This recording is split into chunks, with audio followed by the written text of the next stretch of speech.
ఆ సాంగ్ చేస్తుంది అంతవరకే.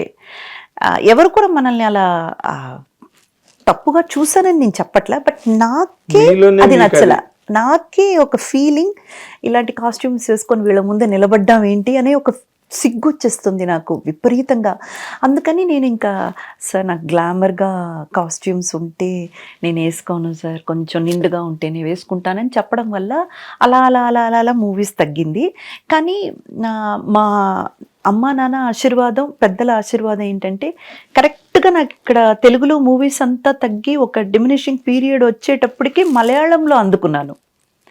మలయాళంలో నన్ను తీసుకెళ్ళి మహారాణిలా చూసుకున్నారు. నిజంగా చెప్పాలంటే నేను ఇక్కడ తెలుగులో ఎలాంటి క్యారెక్టర్స్ చేయాలి, నా పర్ఫార్మెన్స్ని చూపించే అంత స్కోప్ ఉన్న క్యారెక్టర్స్ కావాలి కదా, రావాలి కదా, రావాలి కదా, నేను ఎంతగా ఆతృత పడ్డానో, ఎంత నేను చాలా చాలా ఏమంటారు, ఒక కైండ్ ఆఫ్ ఒక లాంగింగ్నెస్ ఉండిందో నాకు. అవన్నీ కూడా తీర్చేటువంటి క్యారెక్టర్స్ నాకు మలయాళంలో దక్కింది. అది భగవంతుడి ఆశీర్వాదం సార్. పరిపూర్ణంగా నా మీద I'm very very blessed kid sir. అంతే. అక్కడ నేను ఇంకా హ్యాపీ అంటే సూపర్ హ్యాపీ. కూడా మీరు ఏదో అనామకులతో చేశారంటే కాదు, అందరూ సూపర్. కానీ అన్ని హోమ్లీక్ సార్. నేను ఏదైతే అనుకున్నాను కదా, చీర కట్టుకోవాలి, హాఫ్ సారీస్ వేసుకోవాలి, లేదా ఒక లంగా ఓని లంగా షర్ట్ వేసుకోవాలి, అట్లా అని అనుకున్నాను కదా. అన్ని అలాంటి టైప్ ఆఫ్ క్యారెక్టర్సే. 1 ఇంచ్ అంటే 1 ఇంచ్ గ్లామర్ లేదు. అది నాకు చూడండి మళ్ళీ. అదే మీ సంకల్ప బలం బాగా వర్కౌట్ అయింది. 100% మేనిఫెస్టేషన్ అంటున్నారు ఇప్పుడు అందరూ. అవును, కొత్త మాట వచ్చింది, మేనిఫెస్టేషన్ చేయాలని. కరెక్ట్. మీరు అనుకున్నది మలయాళంలో నిజమైంది. అది నిజమైంది.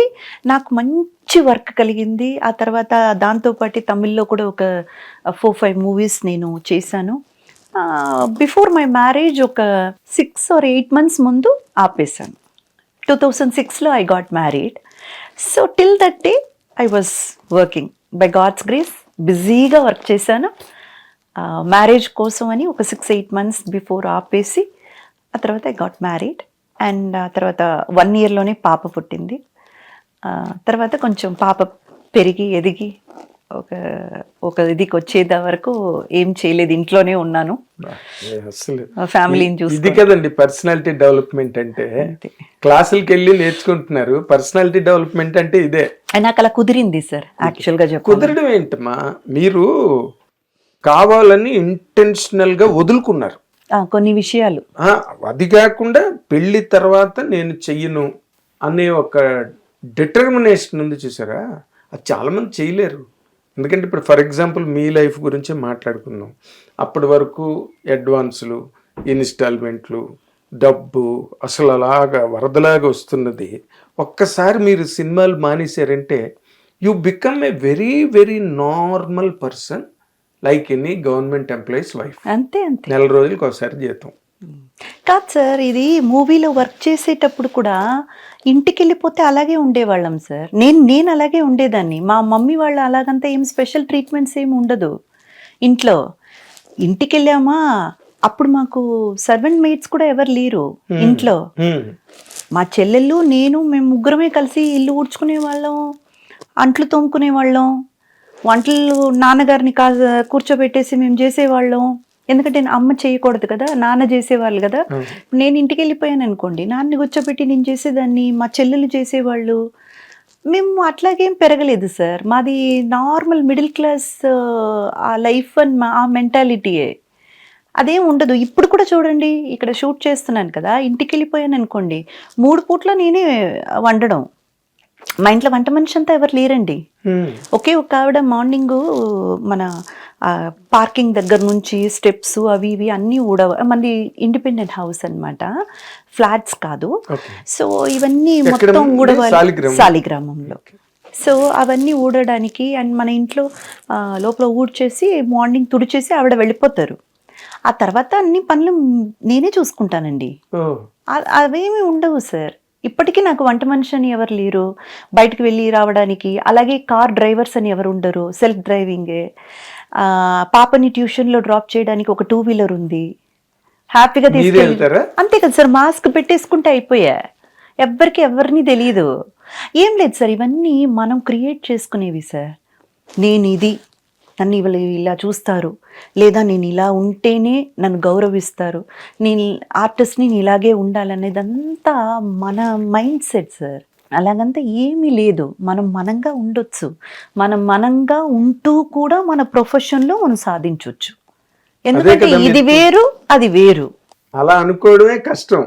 ఎందుకంటే ఒక్కసారి లైమ్ లైట్లోకి వచ్చిన తర్వాత పీపుల్ కంప్లీట్గా గెట్ స్కాటర్డ్, చల్లా చెదిరైపోతారు మనుషులు. మీరు ఇందాక అన్నట్టుగా ఓ 10 మంది చేరుతారు, అవసరం లేదు. మంది మార్బలం పెరిగిపోతారు. అబ్బా మీకేంటండి అసలు, మీరు సూపర్ అండి. అలాంటి వాళ్ళ దగ్గర నుంచి ఎంత దూరంగా అయితే అంత దూరంగా ఉండాలి. అది మనకు మంచిది, మన ఆరోగ్యానికి మంచిది. ఈ మంది మార్బలం ప్రతి వాళ్ళ ఇళ్లలో మొదట్లో ఎవరైనా లోవర్ మిడిల్ క్లాసు ఇలాగ వచ్చిన వాళ్ళు చాలామంది ఇండస్ట్రీలో ఉంటారండి. కానీ ఒక్కసారి ఫేమ్లోకి రాగానే అదేదో తెలియని ఒక వాతావరణం క్రియేట్ అయిపోతుంది. అది ఆ తర్వాత మళ్ళీ మీరు చెప్పినట్టుగా మాయమైపోతుంది. అది వాళ్ళకి అర్థమవుతుంది సార్, ఒక టైంలో అర్థమైపోతుంది.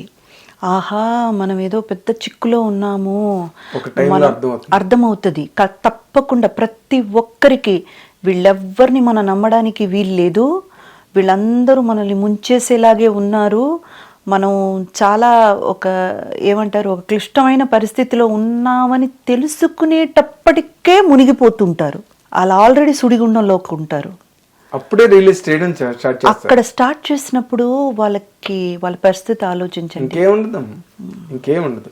అంటే ఇప్పుడు మీరు కెరీర్ పరంగా గనక ఆలోచిస్తే ది బెస్ట్ మూమెంట్స్ మీ కెరీర్లో చెప్పాలంటే ఏం చెప్తారండి? నాకు ద మోస్ట్ బెస్ట్ మూమెంట్ అయితే ఫస్ట్ ఎస్వి కృష్ణారెడ్డి గారు జంతర్ మంతర్ షూట్ జరుగుతున్నప్పుడు వచ్చి, ఆయన సెట్కి వచ్చి నన్ను కలిసి, నువ్వు చేస్తున్నావమ్మా మన పిక్చర్లో, నువ్వే హీరోయిన్ అని చెప్పిన ఆ ఒక్క మాట ఈరోజు ఇక్కడ నేను కూర్చొని ఉన్నాను.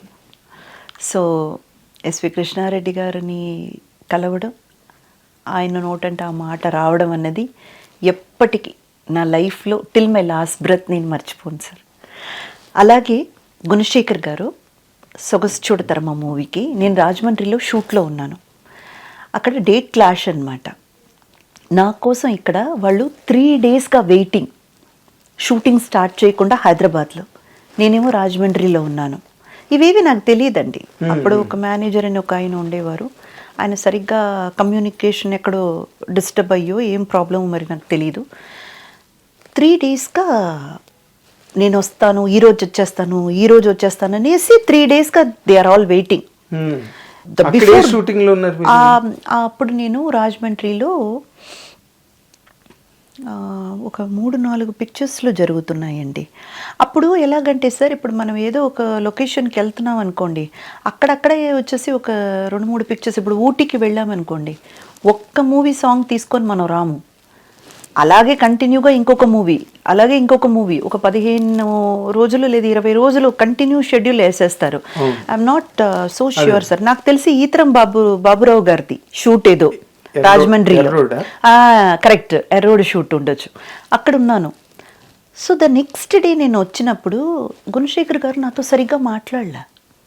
He was very upset. ఆయన నమస్కారం సార్ అంటున్నాను అనేసి వెళ్ళిపోతుంది. ఆయనలో ఉంటుంది కదా పాప, బాధ, కోపం ఉంటుంది కదా ఉంటుంది కదా. ఆ తర్వాత నాకు తెలిసి వచ్చింది 3 డేస్గా crew is waiting for me అనేది. ఆ తర్వాత నేను వెళ్ళి సార్తో కూర్చొని మాట్లాడి, sir honestly I don't know anything about it, నాకు చేయమంటే నేను చేస్తున్నాను, రమ్మంటే. అండ్ మోర్ ఓవర్ ఆయన కూడా ఏంటంటే, ఇంత చిన్నపిల్ల పాపం ఇదేం చేస్తుంది అని అనిపించిందో ఏమో మరి. ఆ తర్వాత ఆయన సహజం అయిపోయారు. ఆ మూవీ నన్ను అనుకోవడం అని నేను చేయడం అన్నది నేను ఎప్పటికీ మర్చిపోను సార్. ఎందుకంటే అంతవరకు ఇంద్రజ అంటే ఒక గ్లామర్ హీరోయిన్, డాన్స్ బాగా చేస్తుంది అమ్మాయి, గ్లామర్ హీరోయిన్, సక్సెస్ఫుల్ హీరోయిన్ అన్న పేరు మాత్రమే ఉండేది. ఆఫ్టర్ సొగసు చూడతరమా మాత్రమే నాకు మంచి పర్ఫార్మర్గా పేరు వచ్చింది.